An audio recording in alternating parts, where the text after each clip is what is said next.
lectures in the areas of Islamic banking and finance. And Islamic Economics Association is promoting Sharia compliant standards, strategies, and also we are trying to bring international figures, experts, speakers to serve students and banks and professionals by providing necessary education and lessons, strategies, and also solutions to the financial contemporary issues and banking issues as well. So, hence, Islamic Economic Association is becoming now a global platform for Islamic banking and finance under the supervision of Kuwait University and a group of experts like Dr. Ala Al-Ubaid and all the speakers and experts from around the world.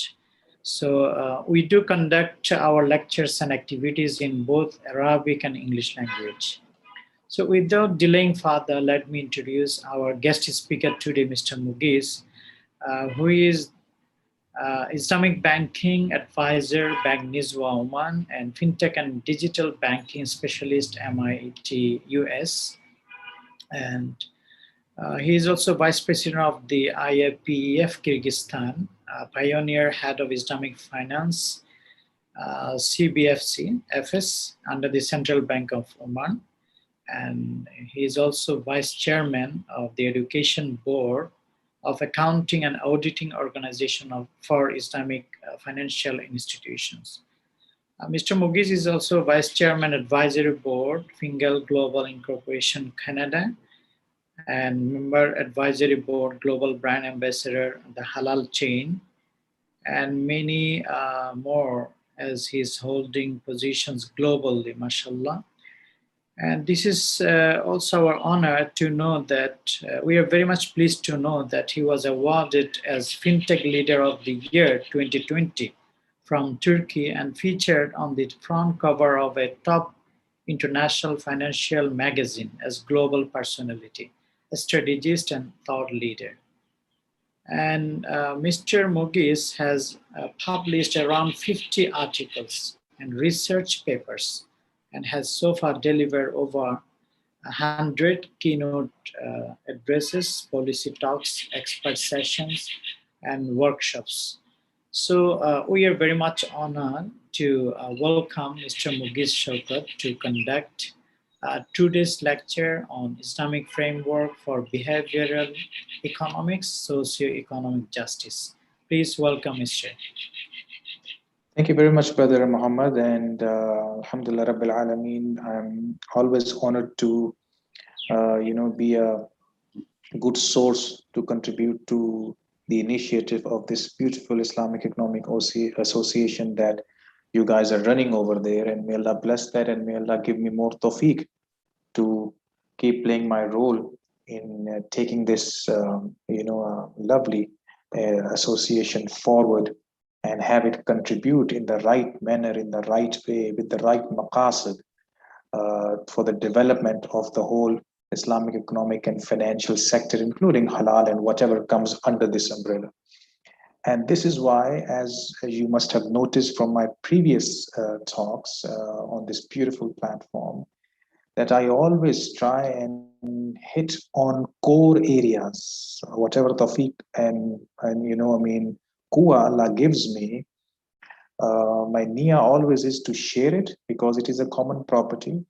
And number two, to share it in a way by targeting and touching core issues or core areas that create the very basic and fundamental understanding of this discipline. And if we do not indulge and understand and build ourselves on these crucial core mother areas for this discipline, we call it Islamic economics and finance, we are always be misfiring the whole system. We will always be underperforming the whole system. We are always be undermining the falsafa of the whole system and creating further noise and confusion end to end from the practitioner side, so the academia, and of course the clientele and the general public side. So it is very important. Just give me a bit, brother.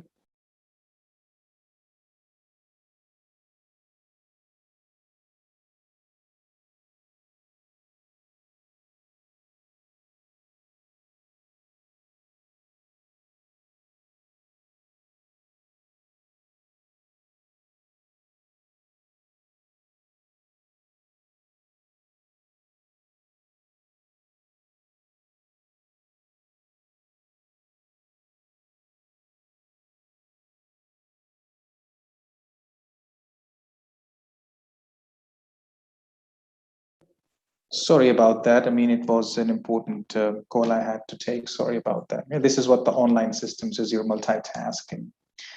So what I was trying to tell you is that, again, this is another session where I'm trying to attempt, with the help and support of Allah, inshallah ta'ala, to ensure that I also, and even in this session, try and come up and discuss with you guys among the core areas that are zaruri for such a discussion. Somebody is saying no slides, and here they are, the slides. I hope everybody can see that this is what the topic is.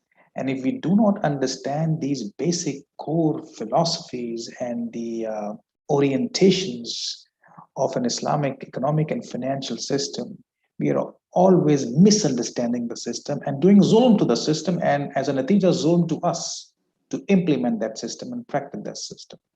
So unless such core areas and such core topics are not covered and people are not made aware or understand these areas, I think the potency of the industry or the actuality of the industry would never be materialized, to say the least.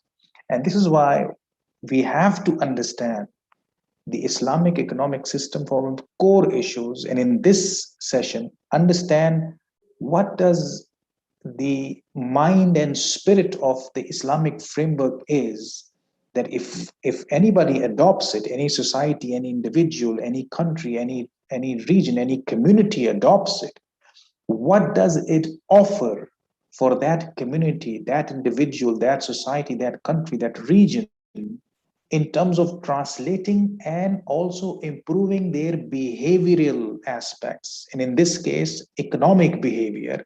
And as a natija, once the behavior is fine tuned and refined due to the practices of a well understood and established Islamic financial framework, in this case, an economic framework, as a natija, by translating itself with the behavioral norms and behavioral aspect, gives you a better socio-economic justice nataij. You see what I mean? So you have to understand, and these are base topics. This should have been dealt in detail 30, 40 years ago. If they are not, and people are unaware of such intricacies, such core intricacies about an Islamic economic system, it means we have misfired the projection, understanding, and promotion of Islam, or framing of Islamic economic system from the very base of it. So if this topic, to many people, if it is looking very new topic, then it means it's a 40-year-old topic that I'm talking about now. This should have been done 30, 40 years ago. This falsafa should have been made mazboot 30, 40 years ago than what I'm doing right now. And this is what my worry is. The leish, I think, that we have lost two generations of young fuqaha, or modern Islamic economic thinkers and scholars. The definition of a scholar is that he does not only have ilm about the subject, he has hikmah of that too. There is a difference between hikmah and ilm. Ilm is the base. Hikmah is the power that allows us to use that ilm in an effective way, in a way that we'd use it rightly in the right time. So the effective usage of that ilm or that wisdom or that fikr, hikmah gives you that power or tawfiq. So ilm without hikmah is dangerous. You see what I mean? These are those hikmah topics in the whole Islamic economic and financial falsafa that allows us to use the ilm of Islamic economics and finance and implement it in the most right, timely, and dynamic manner. So these are the hikmah topics that I'm trying to bring forth as compared to the other topics that are so well entertained by mass media or mass academia or scholarship. So this is what the whole story is, and that's what my fikr behind or the niyyah behind coming up with this topic. And I've done a beautiful work that is transforming inshallah itself into a book status soon. and we're talking about some publishers. The main draft is ready, and then soon such and other couple of other topics that I'm coming up in a series of research works and books, inshallah, with Allah's tawfiq. Uh, uh, Let me,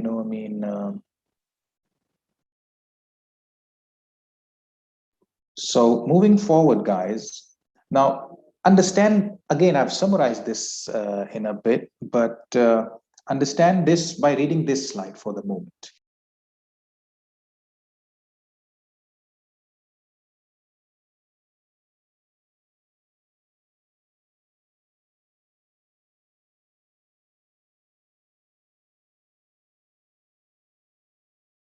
So this is what I'm trying to establish over here. You see, sometimes people misjudge when they talk about Islam or when they talk about Islamic finance as a result, because this comes from Islam. Sometimes people misjudge or are not totally aware that what does Islam or Islamic finance eventually ought to achieve as a primary objective. Oftentimes when you ask people that what is the main maqsad of Islam, people will say justice, or people will say some other superlative main objective. But the basic maqsad to me of Islam, and hence eventually Islamic finance, for us to use Islam, the rules of Islam / Islamic finance in this case, to achieve and prosper and concrete unity among the Ummah. Unity. Ukhwa. Islam is all about creating and then eventually maintaining unity. If somebody talks about it gives love, it gives salvation, it gives salama, it gives, prayer, or it gives justice, these are byproducts that when you combine them together, it eventually makes a society more united. The concept of Tawheed, if people understand, in one of the strong pillars of Islam, basically Tawheed is the mother concept. And through the rules of the oneness, and unity is also meaning the same thing. So this Islamic falsafa, the rules of Islam / anything that comes out of Islam, including Islamic economics and finance, basically the end game is to assure that communities or creatures or the creation of Allah, in this case insan, which is an ashraf creation of Allah subhanahu wa ta'ala, maintains themselves as one unit. Unity is the main maqsad. Inclusivity is the main maqsad, which right now is being also encapsulated in what we call as UN SDGs via the 25 goals or 17 main goals that they have under the Socio-Economic development. This is what the main maqsad is. To achieve that, if we don't understand this main maqsad, we don't understand what is the main maqsad of Islamic finance. To achieve that, one of the things that assures that yes, a society is moving towards unity, or is a very well connected or a united society. And of course, a united society means a trustworthy society, a risk-sharing society, so many other samarat of a united society. So one of the things that sort of gives you a clear signal, there are signals. How do I know that the society is tightly united or it's a well-unified society as compared to another society? One of the things, or the main criteria that allows me to judge very clearly that society, wow, this society is much more trustworthy and much more united as a teacher, is how just the society is. Justice is a byproduct that also allows us to check how united the society is, the main maqsad of Islam / Islamic muamalat and finance. If I need to know what is the unity strength in a society or a community, even in a home, I just need to check how just the society is overall, and how, in this case, economically just the society is. You see what I mean? This is what I'm trying to build up. And this criteria is so important to be used that if, masalan, any product, any service, any operation that is being delivered by Islamic finance, Islamic bank, takaful, sukuk, and all this and that, it has to meet these end criteria through the process of ensuring economic justice, achieving unity. So the end result of any activity that is produced by any Islamic financial institution, be it in any capacity, scope, or scale, the end result of that activity, be it tangible or intangible activity, is to serve the maqsad of unity, to maintain unity in ukhwa in the society, the tawheedi concept. And it achieves this by creating a service or a product that assures equitable economic justice. We'll come to equity in a bit, but the criteria is that if I want to create an Islamic financial product, this product has to assure end-to-end or improve end-to-end socio-economic justice to the end clients and hence the society. If that is achieved, and this is how the product is designed, then eventually, sooner or later, you realize that as a natija of that equity that translated itself by improving or giving better socio-economic justice to a society, the society will become more united, and the bank or the service providing entity, whoever did that, will become a very, apple of the eye of that whole society. People will look upon that society, and you don't even need to spend fulus on marketing, branding, and you'll automatically create this brand and ukhwa loyalty of those end clients. This is so simple. People don't understand that. Now, because of these I call them intellectual deficiencies. Because of these intellectual deficiencies, where I'm forced to, as a matter of fact, to discuss and bring this topic in the forefront. Because of these intellectual deficiencies that should have been dealt 40 years ago, and had that been dealt 40 years ago, a simple-minded person like me would have been working on some other topic that is more relevant to the Jadid times, rather than going back 40 years and trying to come up with such topics in 2021. You see what I'm trying to say? Because of such intellectual deficiencies that has been there, and it's a fact, and we have to accept that. This is why the trajectory of framing, understanding, implementing, promoting, projecting, even educating Islamic finance is misdirected. So now to us, liquidity management is a massive issue. Now to us, adequate risk management is a massive issue. Now to us, for example, a relative low product as well as other similar-ish topics are the center of attention. These topics, have those intellectual deficiencies been not there, those topics must not have arisen. You see what I mean?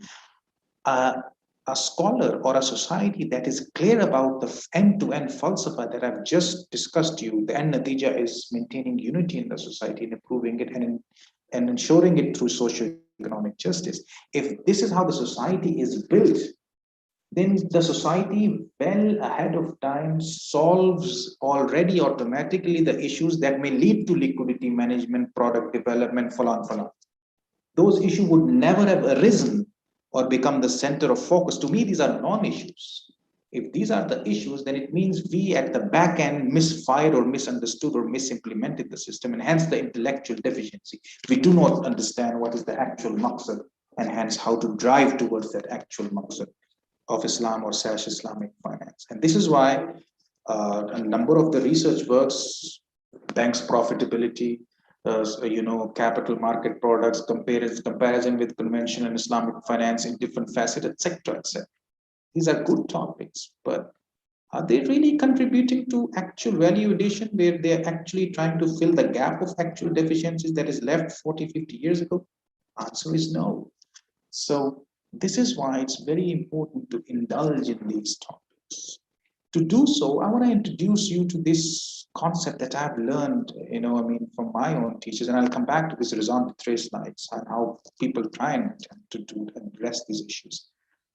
I want to introduce you to a concept which I've learned from my very, very close, teachers and whatever ecosystem, alhamdulillah, that Allah has blessed me with. Something that I call as the process of becoming.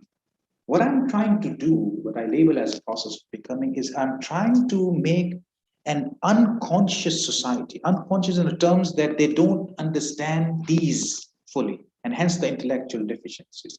This is a signal that the society is unconscious vis-a-vis its actual themes or understandings.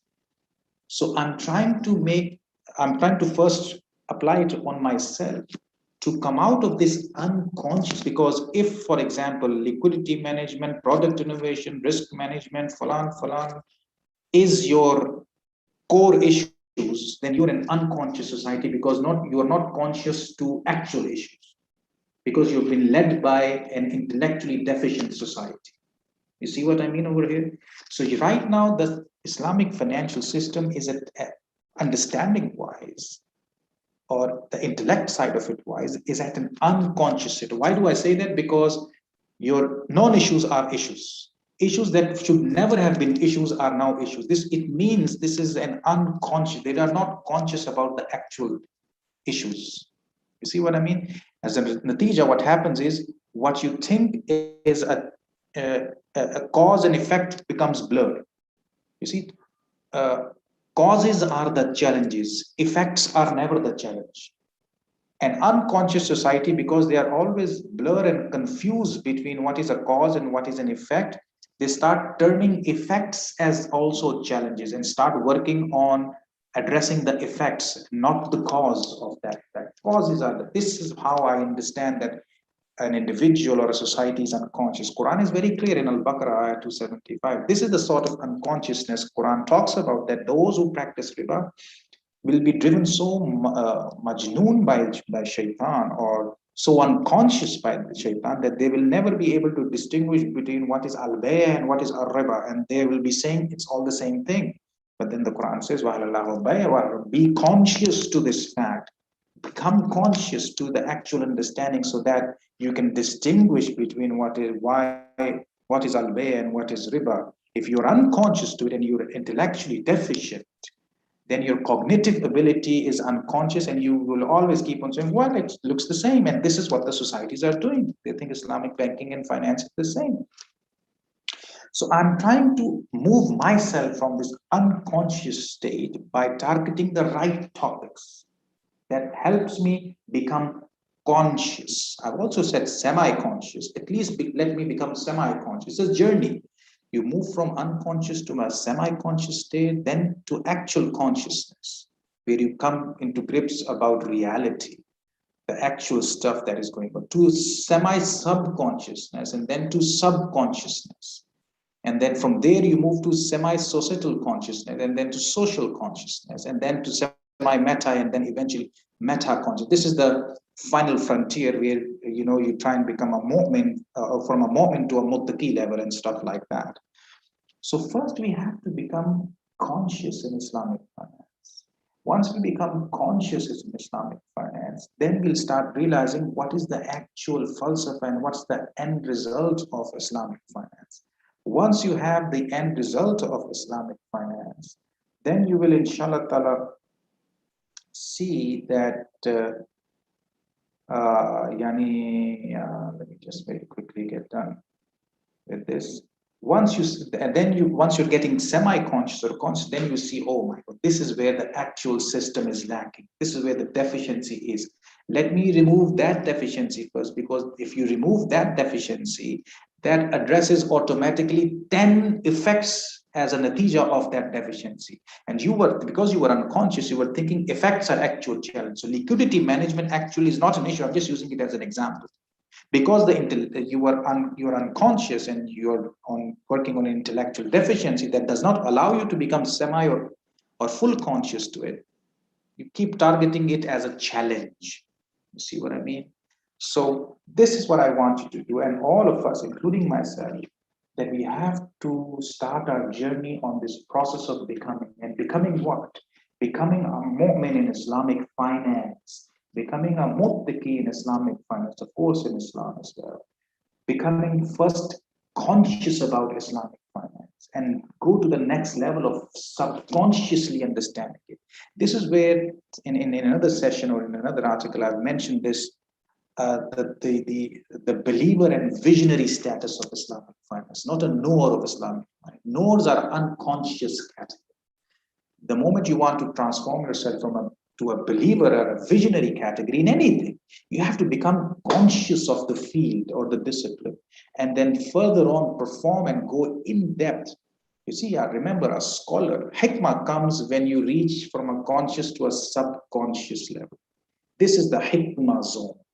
And when you achieve hikmah about something and then you start applying it into your ilm and use your ilm effectively, then automatically you become a source of khair to yourself, your neighbors, your family, and eventually your society. So your then subconsciousness translates into you becoming societal consciousness.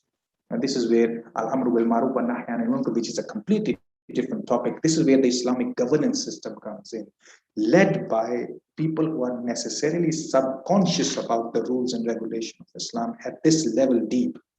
And then once they are given the right strategic position by Allah subhanahu wa ta'ala, then they transfer it to the societal behavior. And of course, by themselves and eventually overall as a society reach a meta-conscious level. So this is the journey of not only Islam, but Islamic finance. And I'm telling you something, guess what? My perception is if we reach only the conscious level, you will see different colors of Islamic finance. You will see a lot of noise getting, dampened by people who operate Islamic finance and from a conscious state of understanding and affairs and implementation. Let me very quickly, pause over here and see if there are any questions. This is a very, very important slide because if you understand this process of becoming, the journey of becoming, you understand very quickly what I'm about to tell you. Are there any questions so far? Okay, thank you. I think anyone if has a question, maybe can write in the question answer section or may raise their hand. I can see one person raised hand already. I intentionally stopped here because I want people to ask me on this slide because this is such an important. I can have a full session just on this slide. I mean, ours can be discussed just on this slide because it's such an important slide. But I wanted to intentionally. I put this slide just at the last moment because I wanted this to be given to you guys. Yeah. So if anybody has question, please you may write your question or you may raise your hand. Yeah, okay, Dr. Ilyas. Please welcome Dr. Ilyas. Assalamu alaikum, Dr. Muhyiddin. Thank you for the presenter. It's an amazing presentation, by the way. And I enjoy when he is talking about the things or the related to the Islamic banking. Regarding to the slide, he requests that, is there any question? Yes, I have a question regarding to the process of becoming. Do you think that the public should be conscious in all things related to the Islamic finance or Islamic banking transactions? From my point of view and my experience in Islamic banking, some people, yes, they do not know anything about the Islamic transactions and Islamic finance and the difference between the Islamic banking and the conventional banking. And they should know for the time being what is the main difference between both of them. But in general, we can say that the public need just only the main differences. They are not scholars or Sharia scholars to differentiate exactly what is the difference between the Islamic banking. They want just to make their transactions not prohibited, and they are not bearing any riba from their transactions. And because of this, they come to the Islamic banking. So this is my comment. And if you have anything related to it. What's your name? What's your name, brother? Dr. Ilyas. Yes. Dr. Ilyas, yes. Dr. Ilyas, Mubarak to you. It is such a beautiful observation, and I'm so happy that it means that I was clear in putting my case because the level of question tells me that I was clear in my message portraying to you. You see, you're right. The second part that I wanted to now offer, because as a natija of your beautiful question, is the fact that this process of becoming varies from person to person. For a Sharia scholar, the criterias are higher. He has to be more conscious. He has to be more subconscious as compared to, for example, a CEO of a bank or a bank staff or a junior staff or a general public. You see what I mean? You're right. A same level of consciousness cannot be for the same people because each person is different, coming from a different background, carries a different status. So if I'm at the Sharia board, my level of consciousness lazim for me has to be zyada, intentionally zyada as compared to the client or the customer. If the level of conscious of everybody is the same, then this is Jannah. You see what I mean? Yes. In dunya, we have to operate as per the status of the. I'm talking. You see, even if this is also true in Islam itself. Lesh, you have a Islamic scholar, and you listen to that Islamic scholar. You see, because that Islamic scholar has been put in a higher position, ilm-wise, hikmah-wise, or whatever way Allah has deemed it fit for him or her, and he's been given the tawfiq, and hence the consciousness which he himself or herself is further working hard to maintain and develop further and reach the other stages too, eventually meta consciousness. Remember, insan is ashraf, Dr. Ilyas. This journey is allowed for everybody. Anybody can perform this journey. I don't have to be I have to meet certain prerequisites to enter this journey and reach meta consciousness. As long as I'm insan and I'm ashraf, I'm allowed to perform that journey. You see what I mean? So the access to performing that journey is applicable to each and every living insan. When it comes to, and of course, each insan then performs this journey as per his or her capacity that Allah grants. The more I am aware of this journey, the more I will be stimulated to perform this journey, and the more I at least would do dua to Allah Ta'ala, please Allah, make me perform this journey and have me achieve meta consciousness with all your support and all your effort, because I have this niyyah to do this and complete this journey. Then Allah will accordingly supply you facilitation, hikmah, knowledge, time by time release information and support so that you can perform that journey. Anybody can perform that journey depending how he or she is conscious about that journey. And not everybody is conscious about that journey. You see what I mean? This is why then differentiation comes. A Sharia scholar, lazim it is for him to be more conscious about this whole journey as compared to any other person down the line. So for example, a customer, and you're right, a customer, for example, for him, semi-consciousness about Islamic finance is enough because his level shouldn't allow it. It's okay for his level to be semi-conscious. That's it. But for a Sharia scholar, he has to be societal conscious minimum. You see, because he's delivering Islamic finance to them. This is the difference between a teacher and a student. You see, a teacher has to be at a higher level for a student. Same applies from person to person. Even though the student can also do more hard work and reach the level of the teacher and even go beyond, because insan has that capacity. You see what you're getting the message, Dr. Elias? You see? So first thing first, this process, this journey of becoming is allowed for everybody. Anybody can do that. Anybody can think who wants to become a Sharia scholar, go do it. Ask Allah, He will arrange it for you. And we know stories that from where people started and where they have reached. But still, you need a society that is a mix of everybody. Somebody has to be at an unconscious level. As part of it has to be at a conscious level. Someone in a group of people has to be subconscious. Some of them has to be meta-conscious. It's a mixed bag that drives the society together. Because if everybody is at a meta-conscious level, then this is Jannah. This is not dunya. You see what I mean? This is the beauty of it. And everywhere there is a room for improvement, and you can go from one step to the next step and so on and so forth. And this is why people understand this, as a matter of fact, in one way or the other. And as a natija of a society that is progressing itself on this falsafa or this journey or process of becoming, and intensely trying to awaken itself from an unconscious level to a semi to conscious to semi subconscious to subconscious, and so on and so forth. And eventually the end game is to become a moment or a muttaqi, meta conscious. If a society is operating on this model, then that society or the government of that society, the individual behavior, this is where behavioral economics becomes important.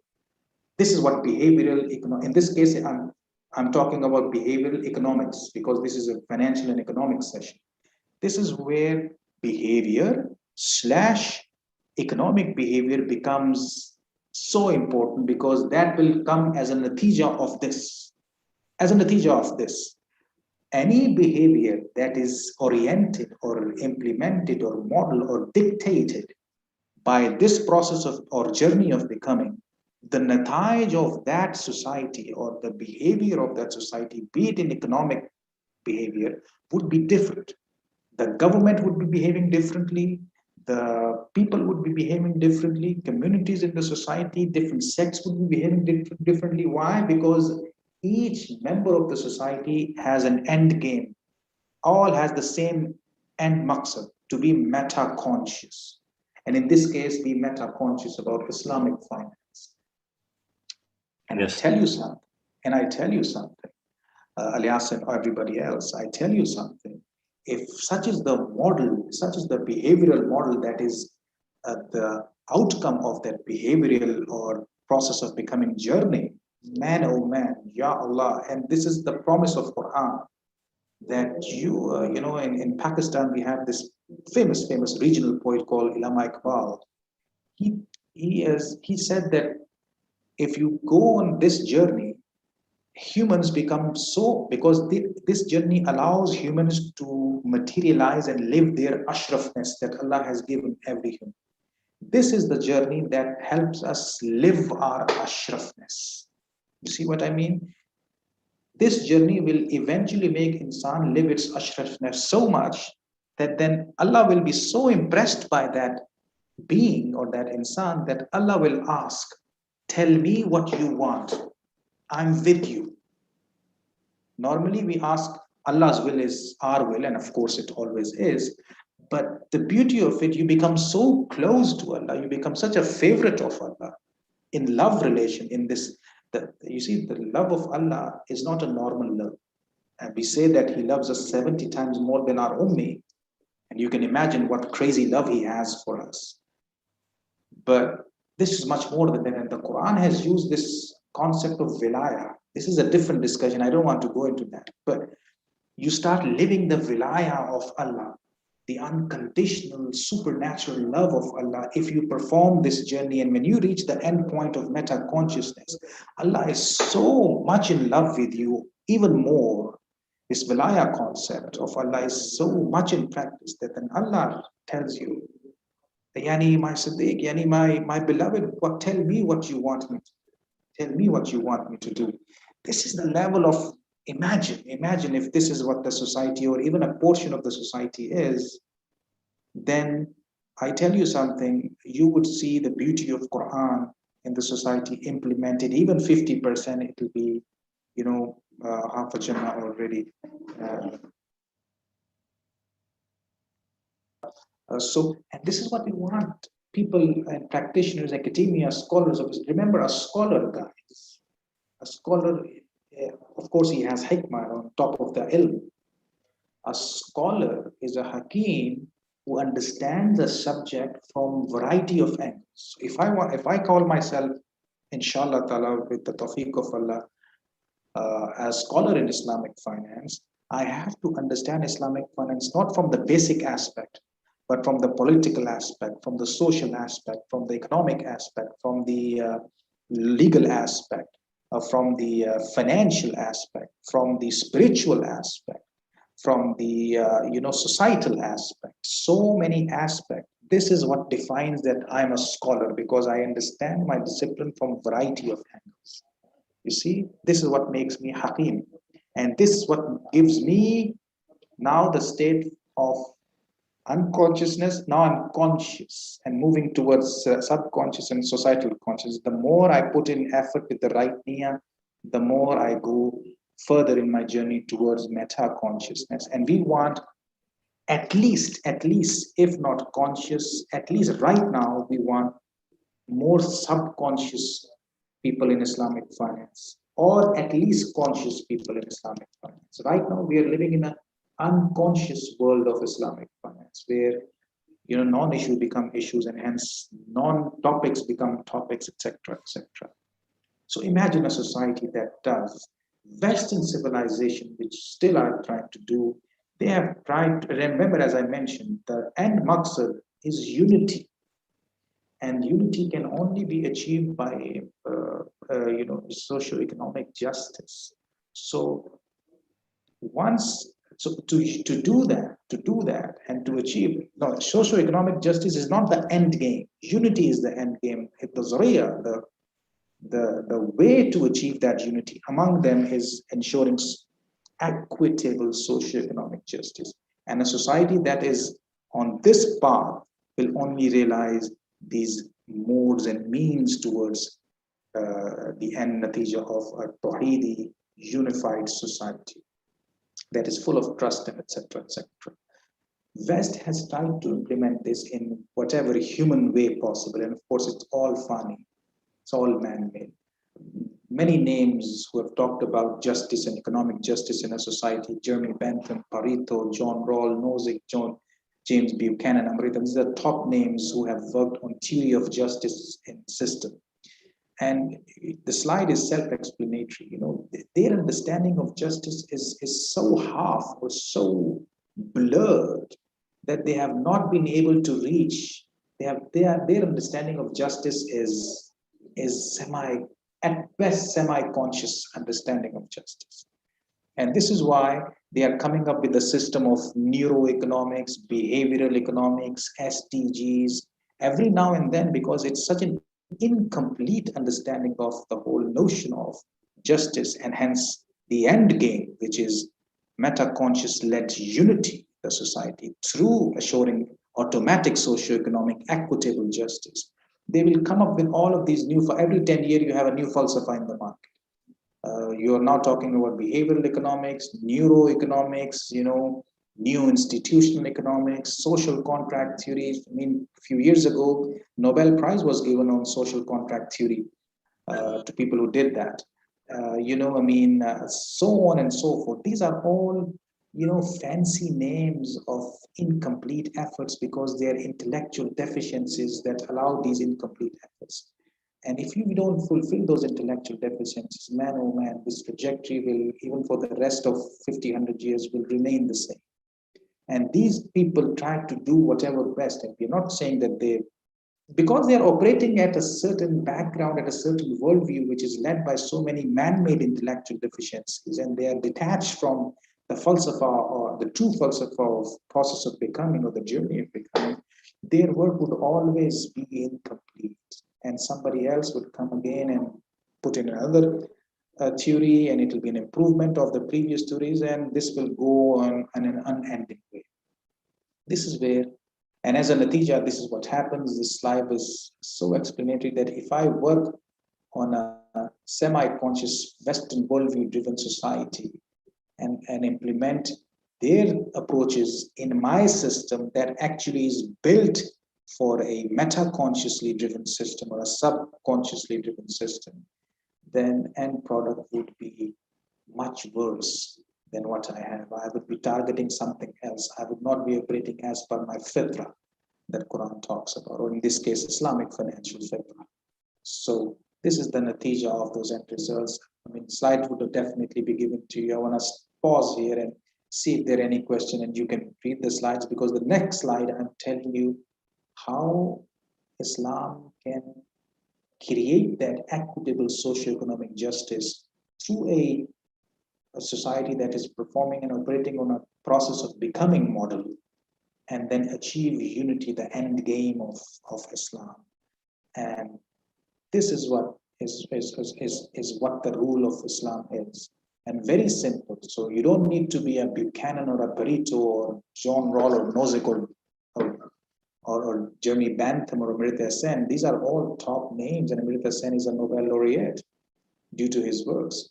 So, on theory of justice. So, but look at the falsafa of Islam. Simple. If you want to achieve unity, please make sure the way to unity is to assure socio-economic justice first. And if you are driven on a path of becoming model, then make sure to achieve socio-economic justice or justice in general, so that you can have a much more trustworthy, unified, euphoric society. Simple falsafa. Give everyone their right to and put everything at its rightful place. Simple. You follow this falsafa, this simple rule that Islam gives you, and you give every person their right due and put everything at its rightful place. Late Islamic countries are in such a fitnaful situation, or in such kharafat, because they're doing absolute opposite. People are not getting their right due, and wrong people are sitting in rightful places, or right people are sitting in wrongful places. So this actually destroys the whole. And do you expect a socio-economically just system that will cater unity? At all, not at all. So if you practice on a path of becoming process, this rule, this would assure economic. It's so simple, so simple. It's not only justice, but socio-economic justice, which will eventually foster more unity in the system. And of course, this is not only silo. You have other rules. The beauty of the Islamic system is that it allows you so many support rules to implement the main rule.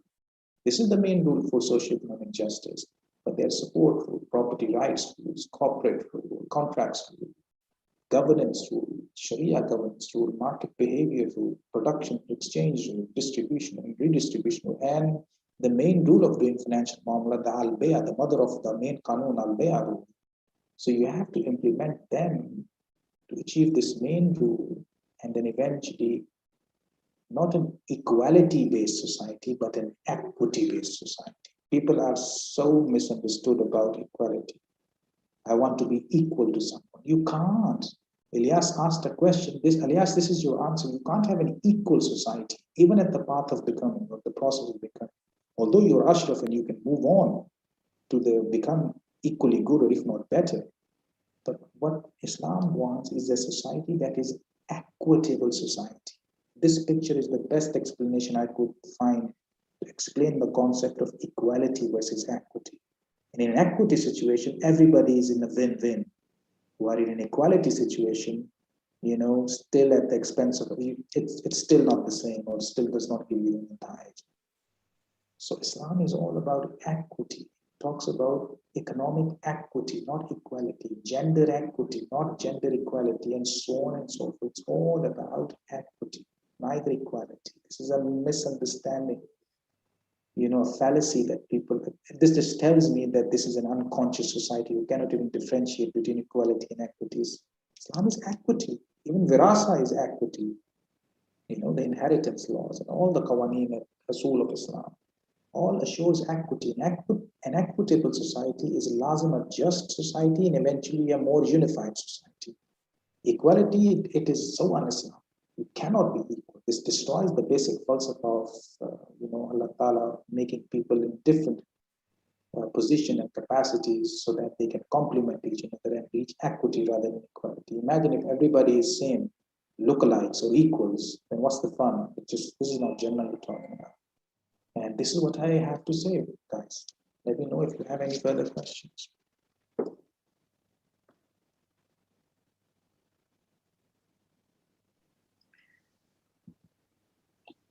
Okay, thank you very much, Mr. Mughees. I think we still waiting for some questions from the participants.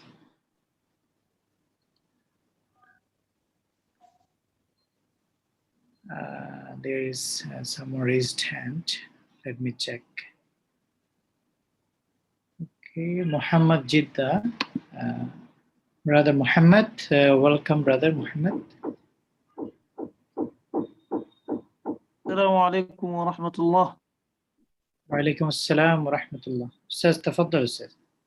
I would like to thank the organizers of these Sharia seminars and workshops for daily constant of event, and I appreciate them for the well-being these days.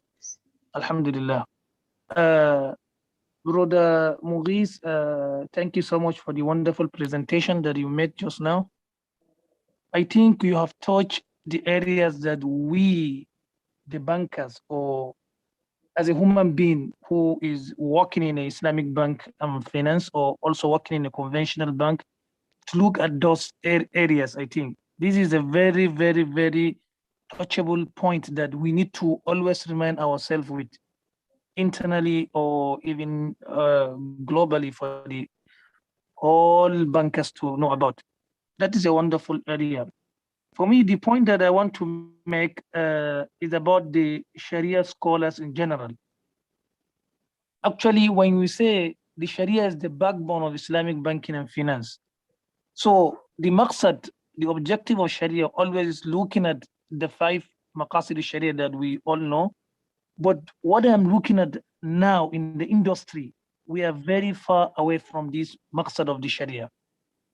So when you look at the Sharia scholars from, I don't know the other region, but for my own region here in Nigeria, that is the sub-Saharan African here, we are totally not practicing what is actual. We study about the Sharia. So I would like Mr. Mughees and the organizers of this Sharia consultant to make the difference very clear and to make things like them to understand, like, are we really trying to make the Sharia real, or we are just having a certificate in a Sharia that we offer for people when there is any vacancy of job. So Alhamdulillah, this part of presentation is very wonderful. I appreciate all and thank you so much. Jazakumullah khairan. Thank you, brother. Thank you. It's very kind of you. Thank you very much, Mr. Muhammad. If anybody has any comment, any point to add to our lecture or any question, please. We are still waiting for answering, for We have 5 more minutes. Yes. I think Dr. Ilyas would like to ask something else, I guess. Dr. Ilyas, again. Thank you, Dr. Muhyiddin, and thank you, Mr. Mughees, for your excellent presentation. Actually, just I want to comment about your answer for my question. I understand your point of view, and we can conclude that there are three things, regarding to the employees, regarding to the public, regarding to the scholars. I am with you totally 100% regarding to the employees and especially the top management and the scholars to be fully understand the Islamic banking transactions, and be familiar with everything, especially the Sharia scholars. We are suffering in the Islamic banking through the 40 years that you mentioned in your presentation, that we have poor and Sharia scholars by understanding two things. They should have a knowledge for two things. The first thing, the Sharia, and the second thing, the process and the transactions and the finance, to collaborate between the Sharia and those transactions and get better views for the Islamic banking and better accepting for the products. And also regarding to the employees, it is very important for the employees, to have a good knowledge for the Islamic banking and to convince the customers about the difference or the main difference between the Islamic banking and the conventional banking or the economic in general. Thank you very much for your great presentation, and also I appreciate Dr. Muhyiddin and the Islamic Economic for their excellent lectures. And I am always attending all the lectures presented by the Islamic Economic. Thank you very much. Thank you. Very kind of you, brother Ilyas. And as I mentioned, one takeaway to answer again, I mean, just to comment further, and beautiful comment, mashallah, mubarak to you. And you've understood the whole session very well, it appears. Unless we do not do their tarbiyah from a understanding that we are also making them conscious to the rules in Islamic finance and put them on a trajectory of believers and visionaries, we will keep on facing the same issue. So it is up to us to be conscious first and then do a conscious tarbiyah of the practitioners of Islamic finance and the students. My worry is, and I've said it so many times, that we, even in the, I mean, all of us as a collectivity, we are at an unconscious state. And we are made to do so because of these intellectual deficiencies that somehow, unfortunately, are still in the system. Let us combine ourselves and first pinpoint those intellectual deficiencies and address them as actual maqasid, as actual target of ours. Once those intellectual deficiencies are addressed, automatically you will see a different mechanics and colors and modeling of Islamic finance, including the people who are in Islamic finance. And who knows that 50% of the battle is only removing intellectual deficiencies. And the moment you remove it, straight away the society becomes at a subconscious level. Who knows? Allah knows the nata'ij and the end result. So this is what my submission is. And this is why I always try and hit the core main areas in a way that Allah gives me tawfiq. And I can talk about a number of other issues too. I can even straight away talk about, Sukuk, or I have done a study which is comparing Kuwaiti Islamic banks versus Omani Islamic banks, and this is how they are performing and what is the disclosure, what is the equity market looking like. I can bring even the most advanced gadgetry and econometric analysis and can tell you Fala will move like this, Fala will move like this is the percentage, this is the variation, correlation, etc., etc. But am I serving the actual effort to remove the actual intellectual deficiency where you're not even clear about the Islamic falsafa and what's the end result? You see what I mean? So this is where there is this vacuum, there is this structure and objective, intellectual structure and objective mismatch. And this is the price that we have to pay. And I call this as a surrogate Islamic finance led by surrogate experts. Sorry about using this language. Okay, thank you very much. Thank you, Dr. Elias, for your participation. And thank you, Mr. Mughees, as well. I think, can we take just last one question from Mr. Abdulaziz? Inshallah, quickly. Abdulaziz. Please welcome Mr. Aunik Ma'ruf Abdulaziz. Assalamu alaikum wa rahmatullahi wa barakatuh. Wa alaikum assalam. My name is Imam Abdulaziz Aunik Ma'ruf, one of the regular attendees of the programs of Islamic Economics Club. I attend your program every day, at times twice in a day. I want to commend you first and foremost for what you are doing for Islam. Jazakumullahu khaira. Jazakumullahu khaira. Jazakumullahu khaira. You are educating us. You are increasing our knowledge. You are widening our horizon. I find it difficult to miss any of your lecture every day. I find it difficult. I register every day and I attend the lecture every day. I gain something every day. I listen to the speakers that you have brought. May Allah continue to increase your knowledge. May Allah add it to your skill of good deeds on the day of Qiyamah. I'm Imam Abdulaziz Onike. I'm the Imam of Nasrullah in the party, NASFAT. NASFAT is an Islamic organization in Nigeria.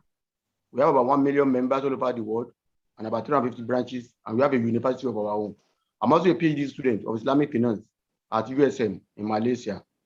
Mr. Mughees, I thank you so much for the way you have elevated the concept of socio-economic justice and Islam. We really gain a lot from your presentation. And I like mostly the way your graphic representation of equity, and equality, where you show two pictures. And that is what Islam says. And I want to corroborate your submission by saying that if somebody has two wives and he wants to say, oh, I want to practice equality, and he buys clothes for two of them, same yard, 10 yard. One of them is fat, one of them is slim. The one that is slim will not use up all the yards.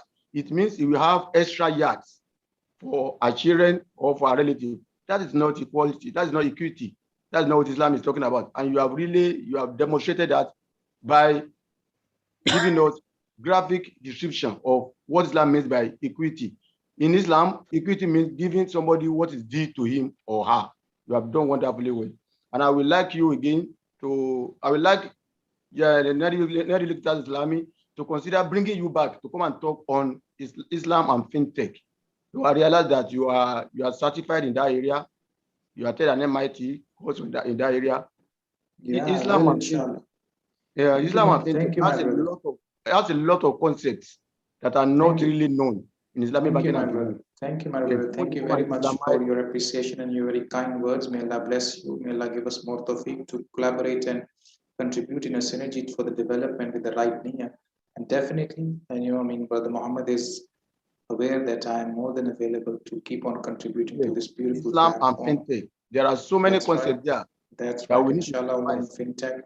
We did a fintech session, but I will ask him to arrange another one to just talk about the jiddat of fintech. So thank you very much, guys. I mean, it's a pleasure always to be a part of this platform. I hope that I was able to create some value, whatever tawfiq Allah gives me. Please keep me in your prayers that more tawfiq comes to me and that I can distribute and enjoy it collectively with all of you guys in the right way. Thank you very much. That's right. Yes, Mr. Mughees. Thank you very much, and thank you all. We are almost concluding our session today. On behalf of Islamic Economic Association, Islami, we would like to thank all participants and all attendees for joining us and for your support. Thanks again, and we will see you again. And on behalf of association, we would like to thank Mr. Mughees Shaukat for your time and effort and for presenting your thought, your philosophy, your understanding. We really benefited from your lectures, and we benefit always. May Allah bless you, may Allah reward you all. Thank you. And thanks to organizer and all members in the Islami, especially Dr. Ala, who is the Director General, and all my speakers, moderators. And see you again in next program. سبحانك اللهم وبحمدك أشهد أن لا إله إلا أنت أستغفرك وأتوب إليك. السلام عليكم ورحمة الله وبركاته. عليكم السلام. See you inshallah. See you inshallah.